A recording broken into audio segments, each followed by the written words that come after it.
Ya, pemirsa, Badan Pusat Statistik mencatat surplus neraca perdagangan pada awal tahun ini mencapai 2,02 miliar dolar Amerika Serikat. Meski demikian, surplus tersebut lebih rendah dibandingkan dengan Desember 2023 yang dipicu oleh defisit komoditas migas dan melemahnya ekspor.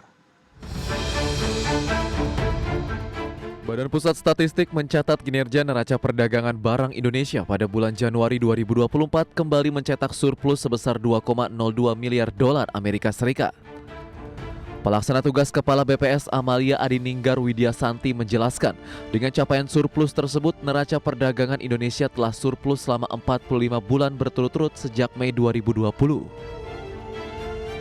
Adapun nilai surplus ditopang komoditas non-migas sebesar 3,32 miliar dolar, di mana komoditas penyumbang surplus utamanya adalah bahan bakar mineral, lemak dan minyak hewan nabati, serta besi dan baja.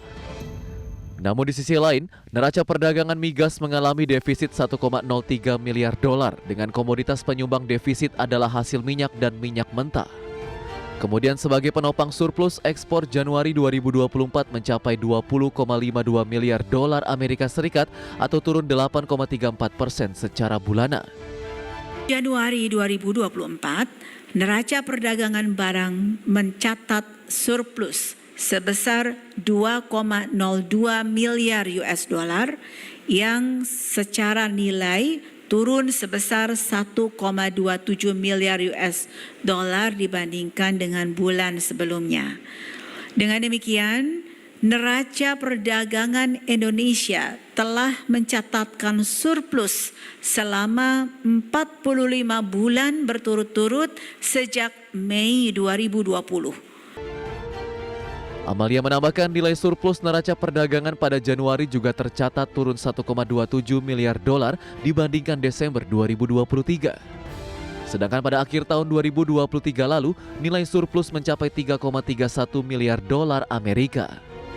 Dengan posisi tersebut, maka surplus Januari 2024 lebih rendah dibandingkan bulan yang sama pada tahun lalu.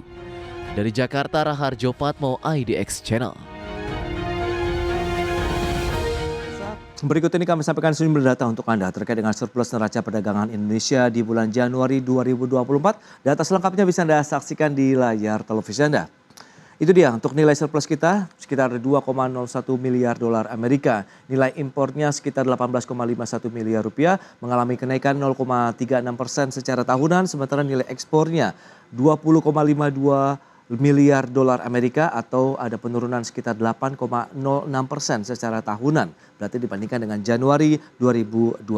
Berikutnya dari sisi nilai ekspor migas Indonesia di Januari 2024. Ya, pergerakannya kita akan perbandingkan dari Januari 2024 dengan Desember 2023 dan Januari 2023 lalu.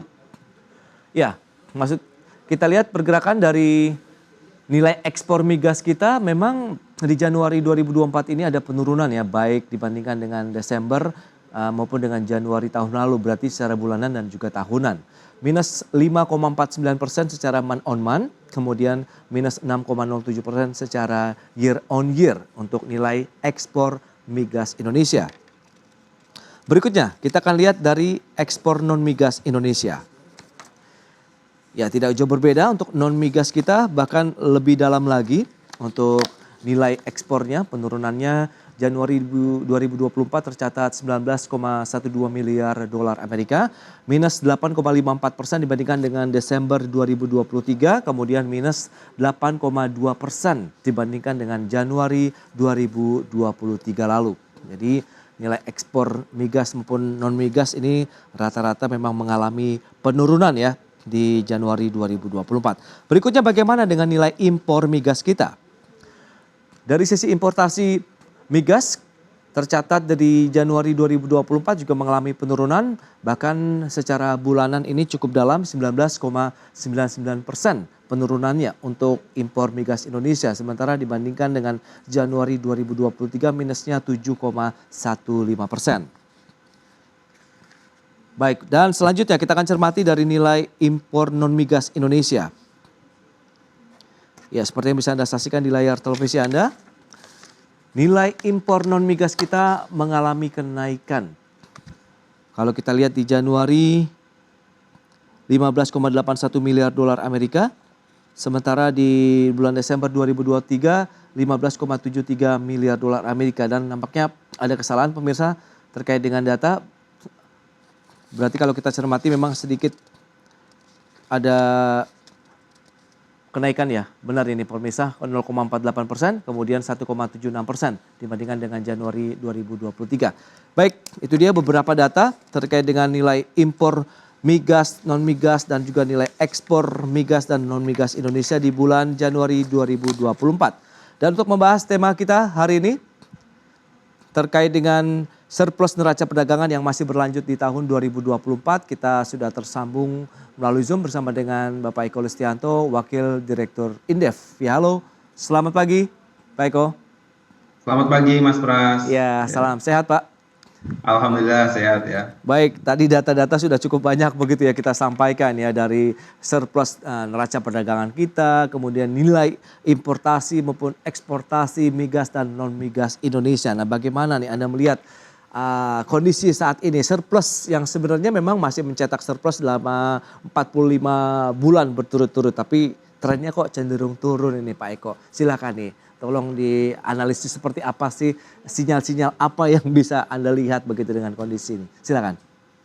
Oke, baik Mas Pras ya dan pemirsa ya. Jadi ya bagaimanapun karena posisinya surplus tentu kita harus ini ya syukuri gitu ya. Jadi posisinya memang kita masih surplus begitu, bahkan 45 bulan berturut-turut, saya rasa ini juga pencapaian yang cukup baik. Betul. Cuma memang yang kemudian menjadi apa ya alarm lah untuk ke depan begitu ya di neraca perdagangan kita ini adalah semakin menipis surplusnya itu gitu. Kenapa? Karena kalau kita lihat ya dari data-data yang sudah dipaparkan tadi dari IDX tadi, ini menggambarkan memang ada tekanan ekonomi di level global ya, terutama mitra utama kita begitu. Sehingga walaupun masih meminta produk dari Indonesia, tapi memang semakin kesini ya, semakin katakanlah di awal tahun ini, kelihatannya angka-angkanya semakin menurun begitu, sehingga permintaannya semakin sedikit ya, dan juga karena mayoritas ya yang diminta itu masih sebetulnya komoditas ya, bisa dikatakan komoditas primer, itu harganya juga cenderung turun ya. Jadi dari sisi kuantitas dan dari sisi harga ini kita cenderung turun, sehingga terakumulasinya itu menurun ya tadi ya. Jadi gambaran ekspornya turun begitu. Nah di sisi lain ada kecenderungan ekspornya meningkat begitu. Ini juga menarik untuk kita lihat ya, terutama awal tahun, terus kemudian nanti menuju kepada hajatan besar ya, lebaran begitu ya di Indonesia, di mana itu biasanya akan meminta impor lebih akseleratif begitu, karena produk-produk terutama pangan ya, dan juga ya BBM dan berbagai macam support ya untuk bisa melaksanakan lebaran dengan baik itu memang masih diimpor begitu. Kira-kira gambarannya gitu Mas Pras. Iya, tapi ini sebenarnya siklus awal tahun saja begitu yang biasa terjadi setiap tahun kah? Atau memang ada tadi sinyal-sinyal yang perlu dicermati nanti nih, mungkin pada saat masa transisi pemerintahan nasional begitu Pak Eko? Iya, kalau memang pada umumnya memang permintaan di awal-awal tahun juga tidak terlalu besar gitu ya, karena semua di dunia bisnis juga lebih sifatnya merencanakan begitu ya, terus baru kemudian mulai mengeksekusi rencana-rencana kegiatannya. Tetapi untuk 2024 ini memang ada faktor fundamental lain ya, selain siklus dari permintaannya belum besar, tapi juga kalau kita lihat beberapa negara-negara yang katakanlah ya salah satu pembeli utama dari produk Indonesia ini juga mengalami perlambatan ekonomi ya, yang kelihatan sangat jelas ya, China begitu, yang problemnya mungkin tidak mudah untuk diselesaikan. Walaupun di sisi lain ada Amerika yang pertumbuhannya semakin menarik ya, cukup bagus lah untuk saat ini begitu. Dan beberapa negara lain bahkan menuju pada situasi resesi ya, dan itu tentu akan berimplikasi kepada ekspor kita ke negara-negara tersebut begitu. Jadi ada dua kombinasi saya rasa ya, memang ada faktor bahwa secara musiman ya di awal tahun permintaannya nggak tinggi-tinggi banget, tapi juga di sisi lain faktor negara-negara mitra dagang kita memang sebagian ada mengalami penurunan perlambatan ekonomi begitu, dan ini berimplikasi pada ekspor kita gitu.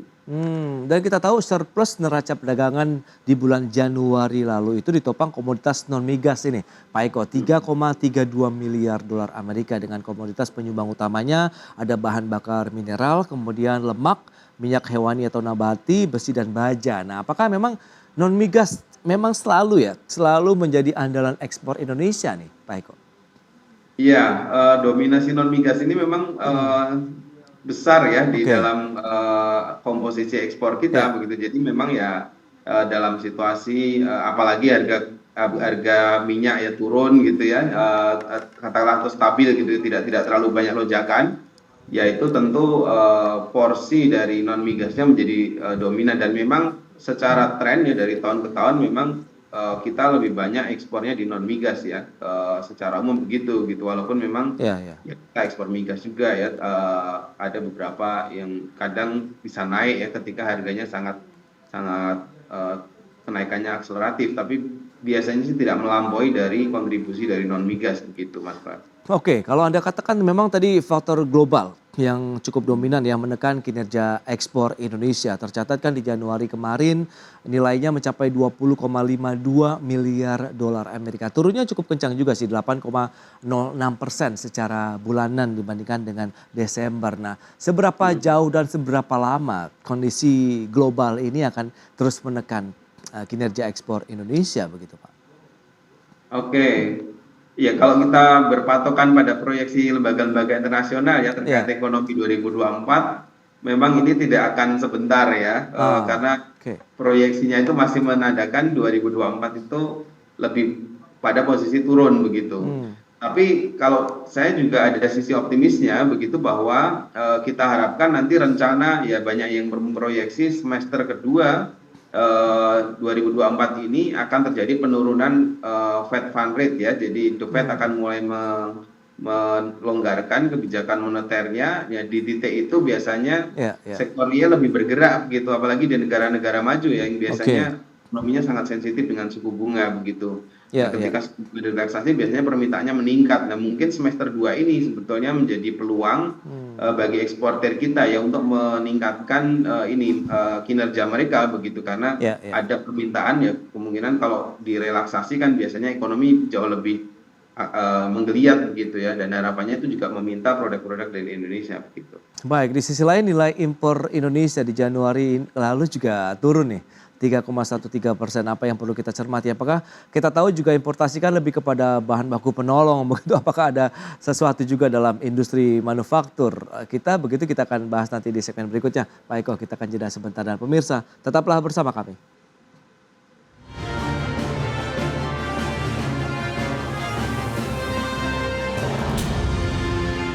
Ya, pemirsa, berikut ini kembali kami sampaikan sejumlah data untuk Anda terkait dengan negara tujuan ekspor non migas Indonesia. Data selengkapnya bisa Anda saksikan di layar televisi Anda.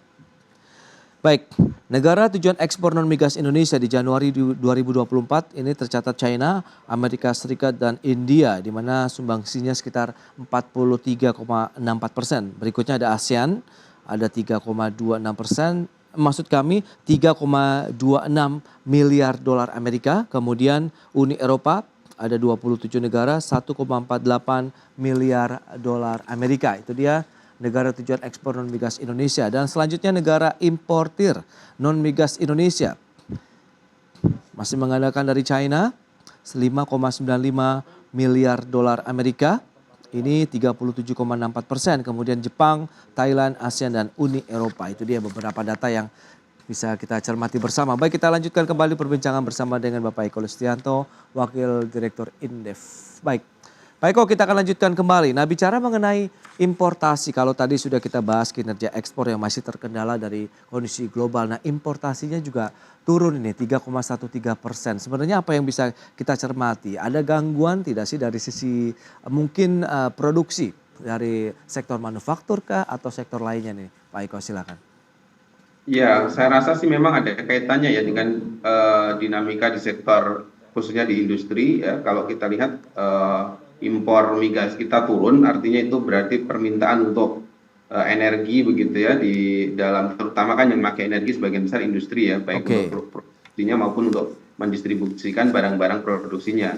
Nah, kalau kemudian itu turun ya impor migasnya, nah ini berarti ada kaitannya begitu dengan kelihatan sektor industri kita juga begitu. Dan kalau kita lihat dari data-data triwulan 4 kemarin ya memang menggambarkan bahwa industri kita memang sejauh ini kurang akseleratif ya, bahkan kecenderungannya pertumbuhan sektor industri kita itu menuju di bawah pertumbuhan ekonomi ya, dan ini sebuah kabar yang tidak baik ya, karena porsi mereka itu masih yang terbesar di dalam perekonomian gitu. Ketika mereka tidak terlalu apa ya istilahnya akseleratif gitu, nah ini membuat ini ya ekonomi juga akan susah untuk bangkit begitu. Gambarannya memang begitu sih kalau saya lihat, memang ini ada kaitannya dengan kinerja yang melambat di sektor industri begitu. Oke, lantas proyeksi Anda bagaimana dari Indef sendiri, Pak Eko, menatap tahun 2024? Masa pencoblosan pemilu 2024 sudah selesai begitu dan sekarang masih ada proses rekapitulasi, dan Anda melihat bagaimana kansnya ke depan? Apakah akan semakin baik lagi dengan beberapa tantangan tadi dari domestik maupun global sendiri? Ya, baik.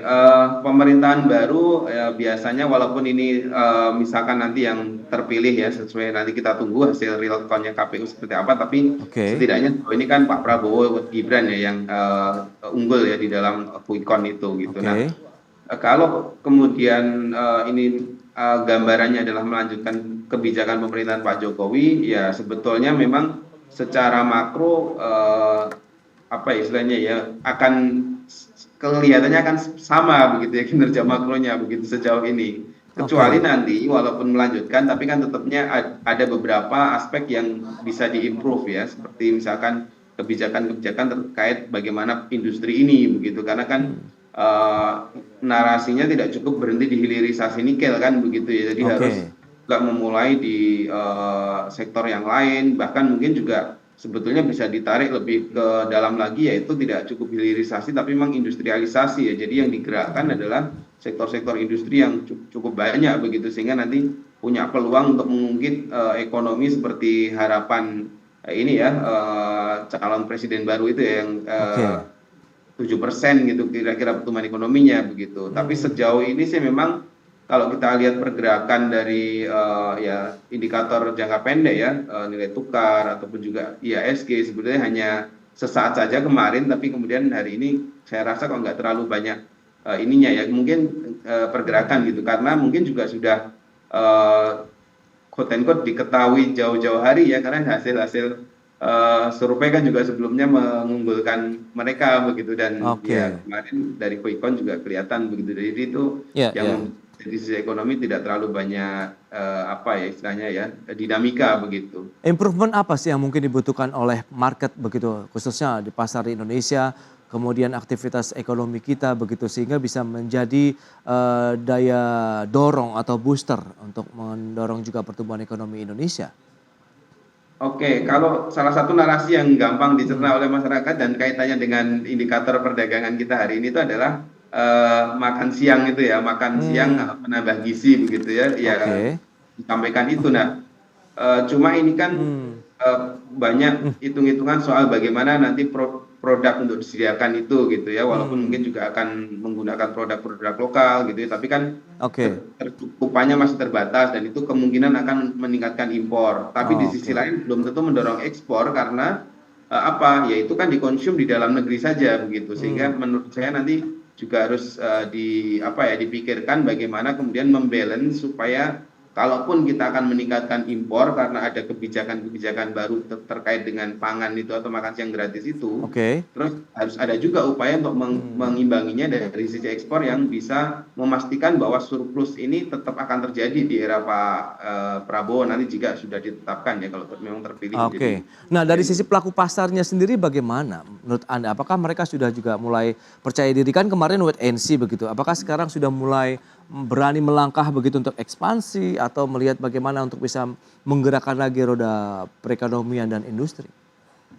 Ya, dinamika politik mungkin terus akan berjalan ya. Hmm. Sebetulnya sejauh itu dalam frame hukum begitu ya, dan Ya, juga faktor keamanan terjaga, saya yakin sih sudah mulai ya, para pelaku usaha, investor itu sudah mulai untuk bisa bagaimana menjalankan rencana bisnis mereka di 2024 ini begitu. Karena kan ya kita lihat sebetulnya pemilu juga relatif aman kan begitu. Jadi tinggal bagaimana dua hal ini ya, sisi politik silahkan begitu ya, tapi di sisi ekonomi kan kita tetap harus jalan begitu. Dan saya rasa sih ini ya lebih memberi optimisme lah begitu ya bagi para pelaku ekonomi, karena kan ya sudah diketahui hasilnya begitu, walaupun masih versi quick count ya, tapi kita tunggu juga hasil count-nya gitu. Tapi secara umum sih ya pelaksanaan aman, lancar, itu mendorong mereka untuk segera mengeksekusi rencana-rencana bisnis begitu.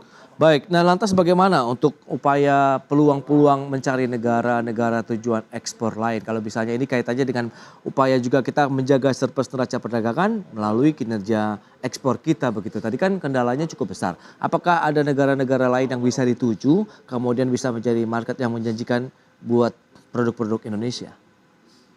Ya, ini memang salah satu tantangan begitu ketika secara umum ekonomi global 2024 ini akan menurun.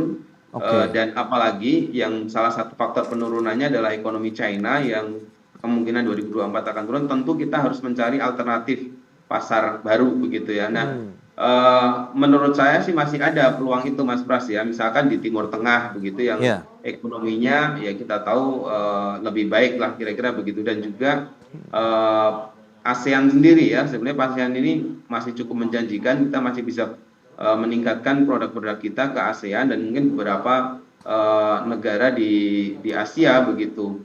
Walaupun memang tidak ada yang apa istilahnya ya, tidak terkait dengan ekonomi China begitu, tetapi ya kita bisa melihat beberapa negara masih tumbuh cukup tinggi ya, terutama negara-negara berkembang yang punya penduduk banyak ini biasanya lebih ini ya, lebih atraktif gitu untuk pengembangan pasar ekspor kita ke depan begitu. Baik, itu dia, berarti tetap aja masih ada peluang ya yang masih menjanjikan begitu untuk menopang lagi kinerja ekspor Indonesia dan meningkatkan lagi laju perekonomian di dalam negeri tadi ya, dengan tadi berlangsungnya pemilu yang kondusif ini menjadi sinyal kuat juga nih bagi para pelaku pasar semakin pede begitu untuk menatap lagi, untuk melangkah lagi ataupun melakukan ekspansi di Indonesia. Baik Pak Eko, terima kasih banyak atas waktu dan sharing yang sudah Anda sampaikan kepada pemirsa. Selamat melanjutkan aktivitas Anda kembali, salam sehat Pak Eko. Ya, sama-sama, terima kasih. Baik pemirsa, 1 jam sudah saya menemani Anda dalam Market Review. Saya Prasetyo Wibowo beserta kerabat kerja yang bertugas undur diri. Terima kasih dan sampai jumpa.